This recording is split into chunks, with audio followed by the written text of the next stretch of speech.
તો અમદાવાદના ધંધુકામાં તંત્ર દ્વારા દબાણ હટાવવાની કાર્યવાહી હાથ ધરવામાં આવી છે, જેમાં રસ્તા પરના 14 જેટલા ગેરકાયદે શેડ અને ખાટકીવાડ વિસ્તારમાં 8 દબાણો ઉપર બુલડોઝર ફરી વળ્યું છે। આ સાથે જ આ મામલે સંકળાયેલા આરોપી ઇમ્તિયાઝ પઠાણ સહિત અન્ય આરોપીઓના ઘરેથી ગેરકાયદે વીજ જોડાણો પણ કાપી નાખવામાં આવ્યા છે। વહીવટી તંત્રની આ કડક કાર્યવાહીથી ગેરકાયદે પ્રવૃત્તિઓ કરનારામાં ફફડાટ વ્યાપી ગયો છે। यहाँ पे प्रशासन की तरफ से खाटकीवास में 4 इलीगल इंक्रोचमेंट हटाए जा रहे हैं।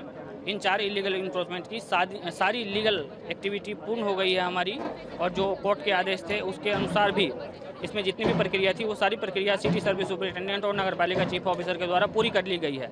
इसके अलावा धंधुका बगोदरा हाईवे के ऊपर जो फ्लाईओवर से लेकर के धंधुका 4 रास्ता तक में जितने भी इलीगल इंक्रोचमेंट थे उसको हटाए जाएंगे। जो प्रशासन के द्वारा जो आज डिमोलिशन की कामगिरी करने में आई है, उसमें पुलिस के द्वारा 2 लेयर का एक बंदोबस्त रखने में आया है। खासकर एक है जो तकेदारी बंदोबस्त है, जो पेरिफेरल एरिया में रखा गया है, और दूसरा है डिमोलिशन स्पेसिफिक बंदोबस्त। वो बंदोबस्त यहाँ पे 4 टीम्स के सहित है जो डिमोलिशन पे हाथ धरेंगे, उस तरीके से बंदोबस्त रखा है।